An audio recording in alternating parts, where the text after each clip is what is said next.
Merci. So I will stop at Bună-ziua and the rest will be in English. Sorry for that. So yeah, as Daniel, I can understand nevertheless, as Daniel introduced, we actually did a study which is kind of a third of its kind in Romania, and maybe some of you actually participated to it, which was actually run end of 2021, which was actually questioning the CFO but the finance functions in Romania and how it works, where do they stand, what do they hope for, what do they see in the future, what would be their role and their teams, obviously. In this future, and so we actually, I have two good news, let's say, and one which I guess is not so bad, but expected. The first good news is that Romanian CFOs are globally aligned, let's say mostly aligned with global CFOs. So there is no Romanian situation there. But the second news is there are lots of opportunities for CFOs to actually change and transform their teams and their positions and their role inside the company. The last news, these opportunities are created because there is actually a gap in the actual situation with the global survey we run as well. But I guess you can take this opportunity actually as a very positive one. So. Very quickly, I was introduced, it was already a very long introduction, but this is more or less what I cover for EY Romania and Moldova. The only thing I don't cover, as you can see, is more or less tax and accounting. So if you need an accounting expert, I can introduce you. If you need a tax expert, I can introduce you, but that's not what I do for a living myself. I'm mostly focused on transforming finance functions. And so it goes from treasury, where we had a TMS demo this morning. It can go to financial planning analysis, it can go to controlling, it can go to reporting, investor relationships, and this kind of thing. So for the ones that are producing registration documents, there is a big margin also on this topic. So feel free to anyway ask any question afterwards. To get into the survey itself. So you will get the slides, you don't have to read, but the main idea is actually, for us, we like, let's say, acronyms, and so it's actually going from CFO, Chief Financial Officer, to CVO, Chief Value Officer. And the reason for that is that the mandate of CFO is changing right now. They have more and more interactions with the business. They have more and more interactions with other C-levels that they are working with, support functions and front office, and whatever front office means, depending on your sector. And when we ask them, actually, what do you want to do? What do you do today? They are mostly protecting value and optimizing value. Optimizing value is a nice word to say cost cutting. Or cost optimization, let's say. So we put it like this. There are the two, actually. Not everyone is cost cutting, obviously, but everyone has to optimize his cost. And yeah, protecting value is controls, compliance, and this kind of tax is part of it as well. And this is how they split their time, let's say, today. And growing the value of the company is not fully their role today. When we ask them, what do you want to do in the future? The good news is that growing value actually ranks #1. And so they are willing, and again, I'm speaking only about CFOs in Romania, that we have 100 plus CFOs that were actually surveyed during this thing, from very small companies to multinationals.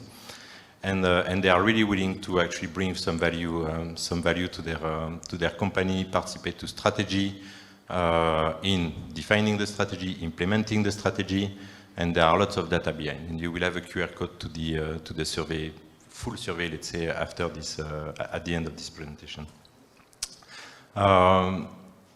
Obviously, growing value also goes with everything around sustainability. How do I ensure that my value is still growing in the future when we have climate challenges, when we have social challenges that may arise? So this is part also of the CFO agenda and of the detailed answer we have. So our nice CFO to CVO thing, so just describing how we go from very compliance-oriented. I'm not sure you can distinguish very well the yellow and the gray part, but now actually mostly focusing on compliance topics. And then in the midterm, that's the next, in the long term, that's the beyond, where you actually reshuffle your activities into more business insights to your, let's say, CEO or sales office. And that was part of also what Anton was presenting this morning with this planning, dynamic planning, and how can I actually sustain and support business decisions, not only financial accounting decisions. So there's definitely a very big push towards this, let's say, long-term value. The other thing is that there is really a pressure from some investors to actually push on the long term as well.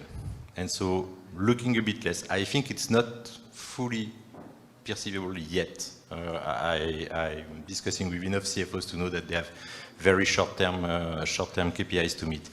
But there is also a look on the long term, and they are asked more and more to stress test their results, to do plans for 5, 10, what will happen in 20 years, can we sustain the business. One news for all of you, so as you can hear, I'm not Romanian, I'm French, so I will take a very French example on this one. If you like Bordeaux wine, buy it today, because in 20 years it doesn't exist anymore if you look at the stress test they are doing in France right now. So if you look at stress test from bank, climate stress test from bank, Bordeaux wine will disappear.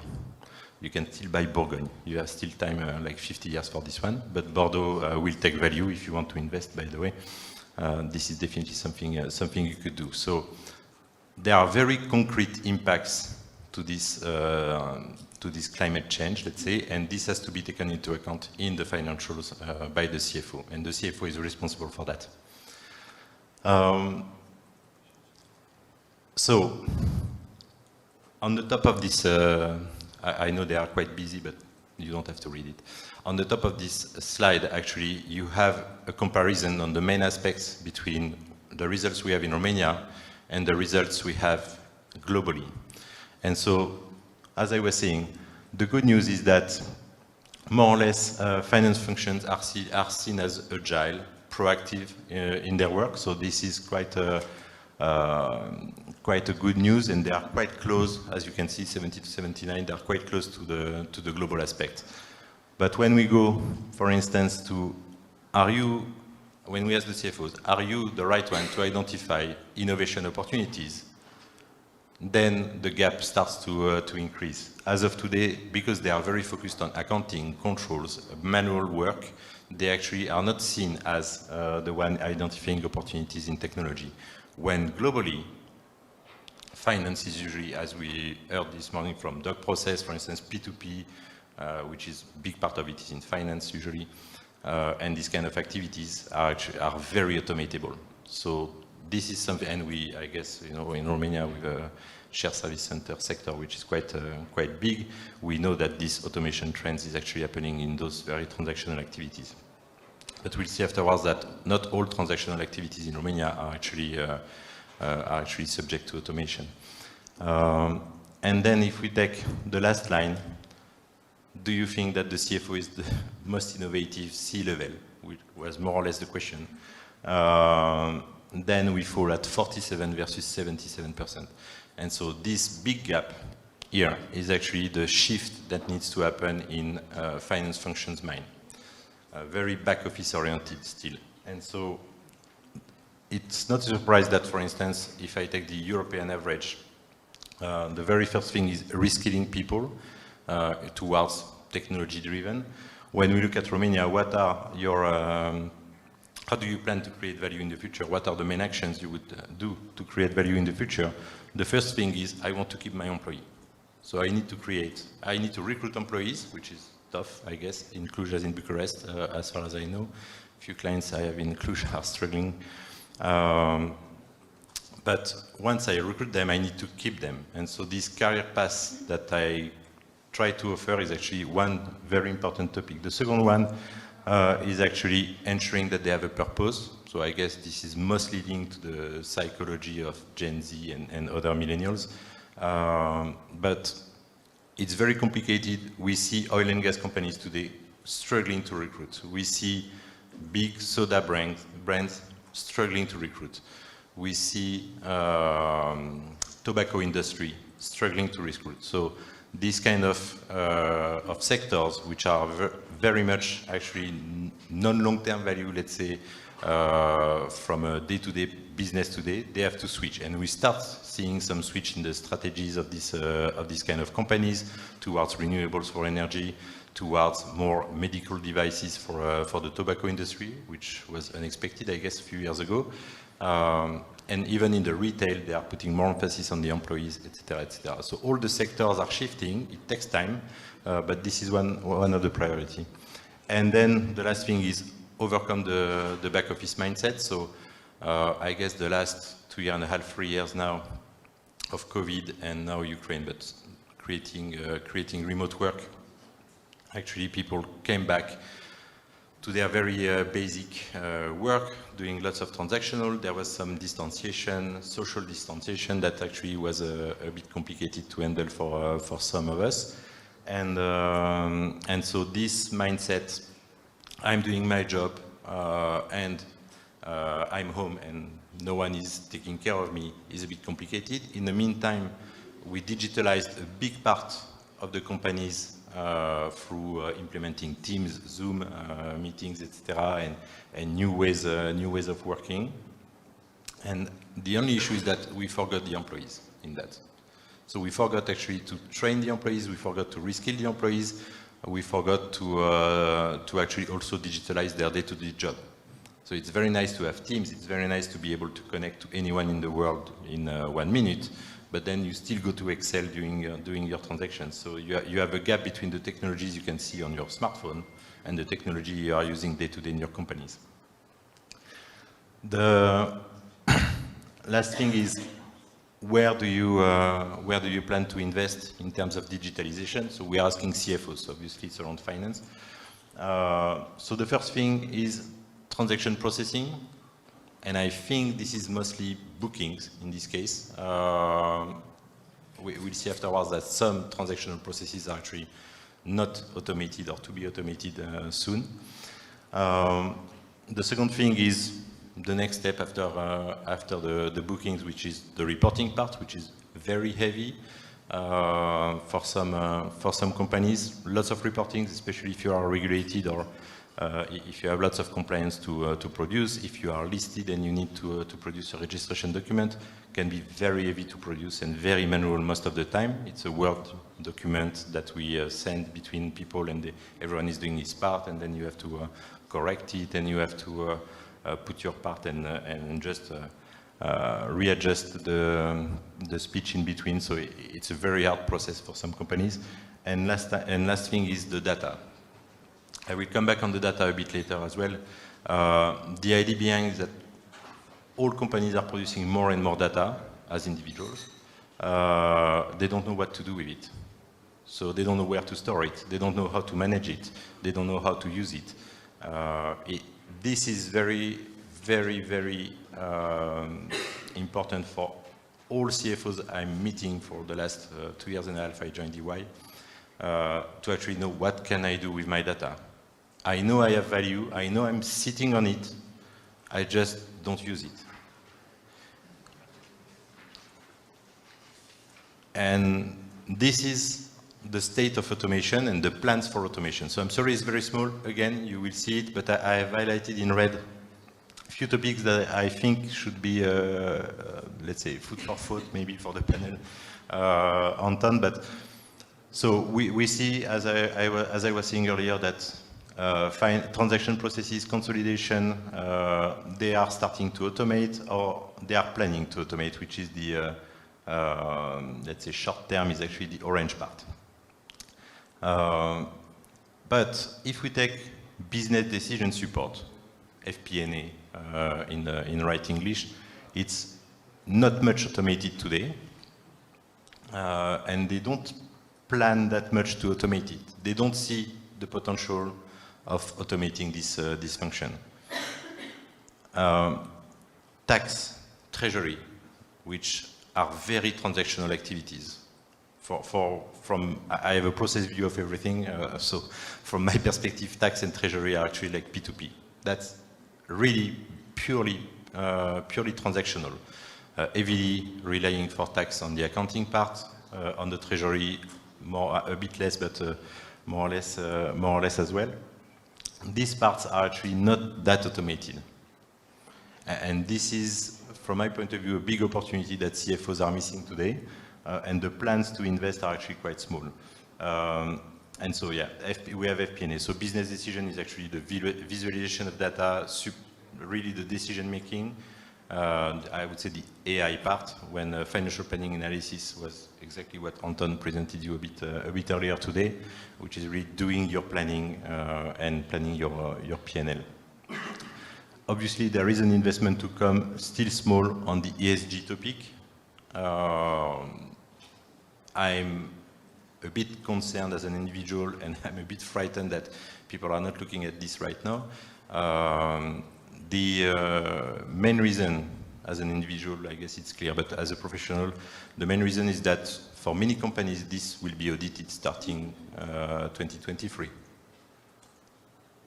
So that's by an external auditor. So that will start to be really on everyone's agenda, and I guess we'll go from the CSR greenwashing to something a bit more ESG reporting, backed up with data measurements. And I was last week with your Minister of Environment in a workshop with procurement people and about sustainable procurement.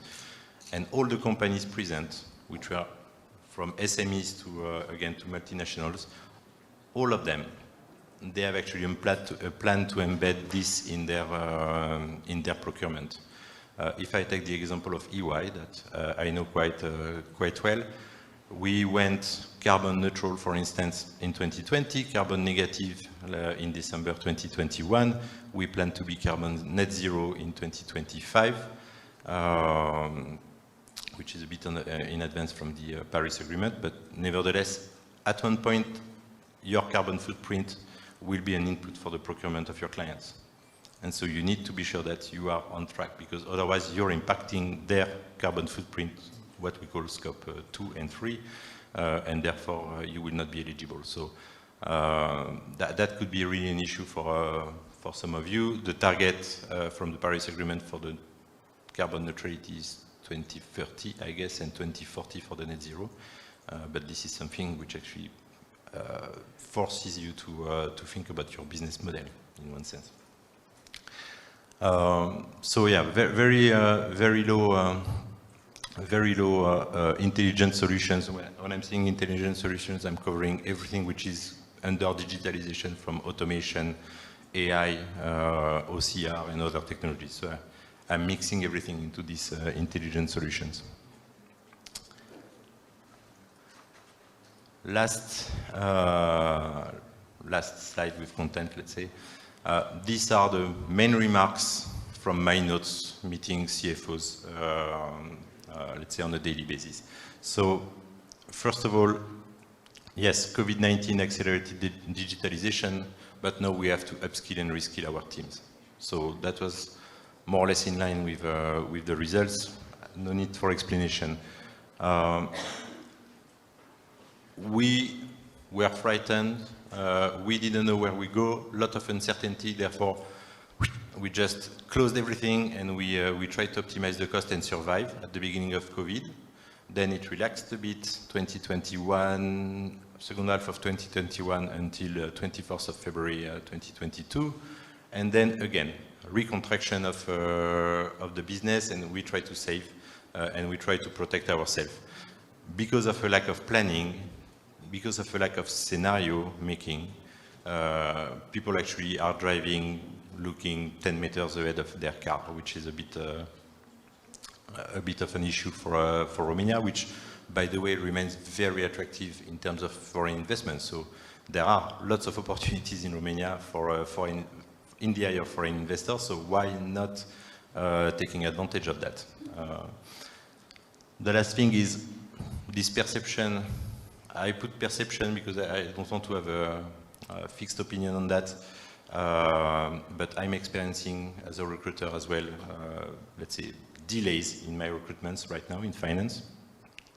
My clients as well, but we don't know where the candidates are going. So people are resigning.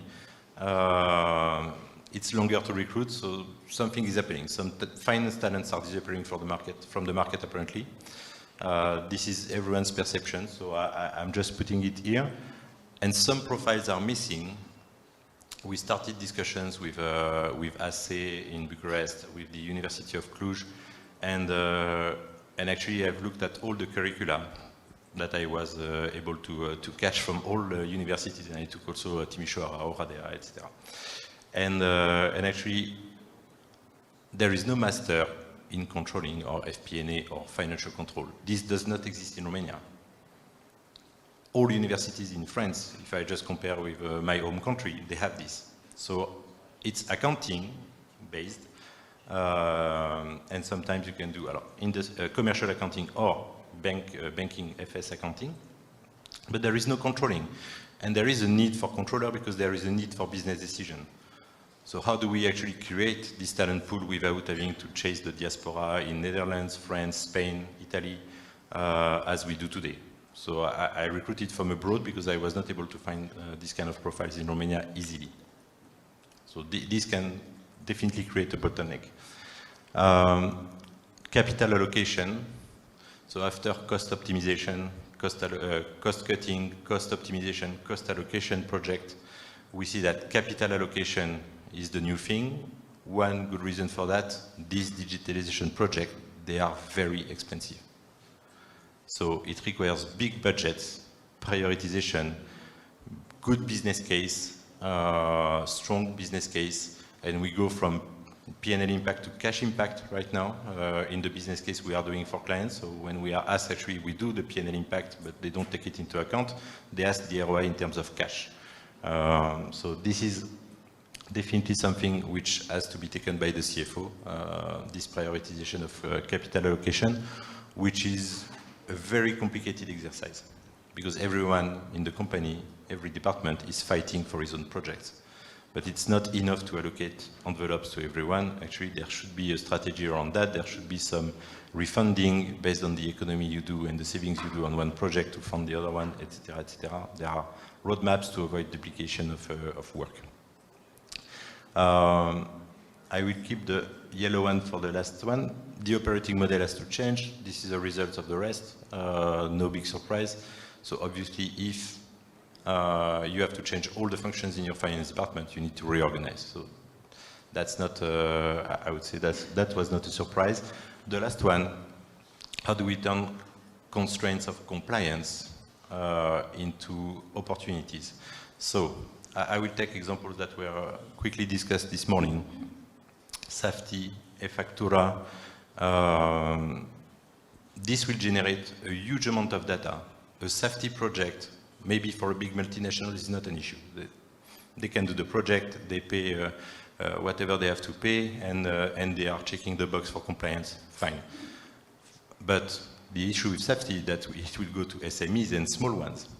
And so this will represent an investment not only in the project, but they will need an ERP, they will need the data. It's a lot of data to report for safety. I'm not an expert, but I had a look to it, and definitely it's a topic of interest for everyone. This data on safety is obviously 95% related to accounting data, enriched, but still accounting data. So we will build this database of knowledge around the accounting data. Can't we do something with it? That's the main question.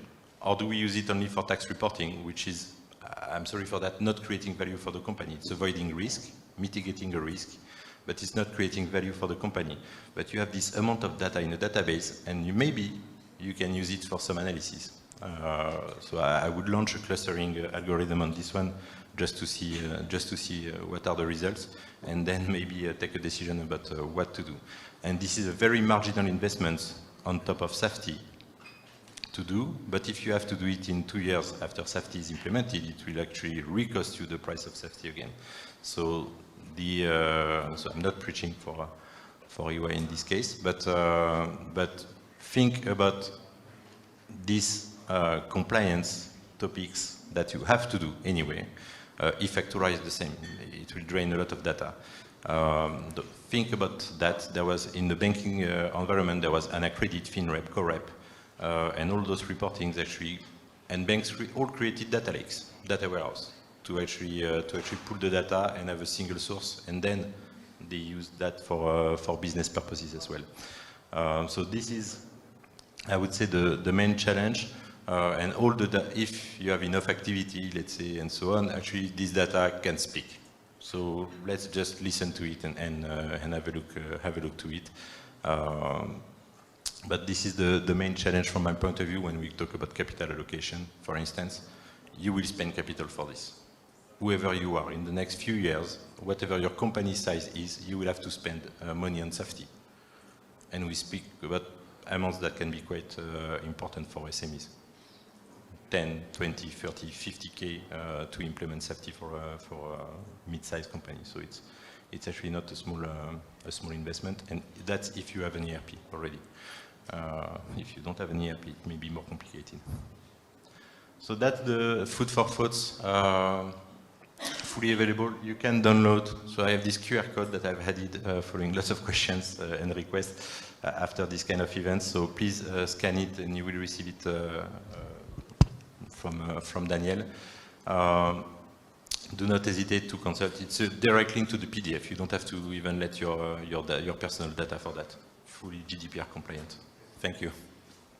Thank you, Guillaume. Întrebări?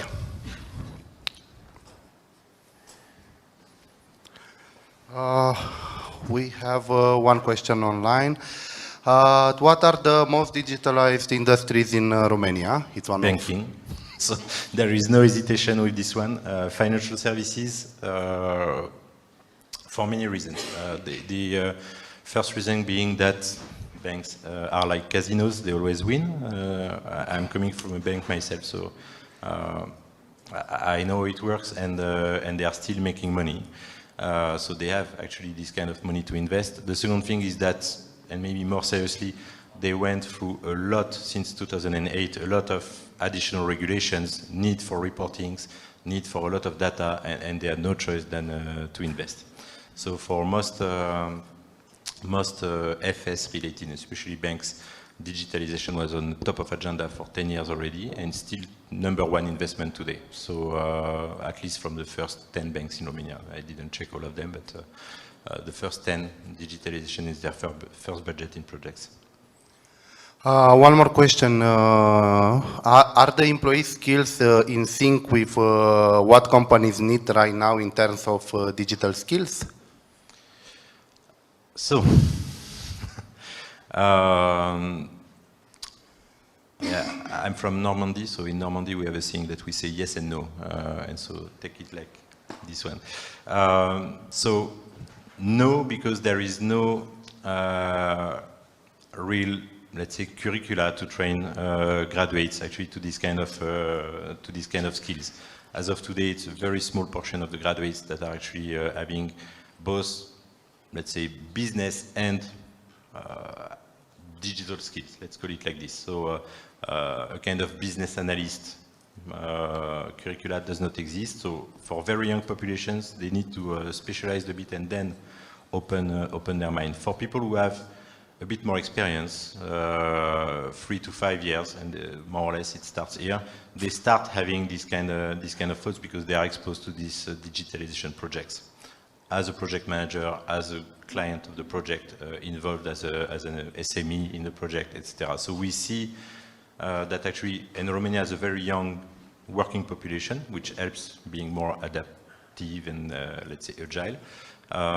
So from all the studies we've seen, from an HR perspective, there is a big potential for adaptability in Romania. on digital skills, and this is one of the criteria for foreign investors to actually come, because people are young, so salaries are still low, let's say, compared to Western Europe, for instance, but the adaptability is very good. So it's a no from the beginning, but then it comes very quickly with experience compared to our Western countries, let's say. Thank you very much, Guillaume. Thank you.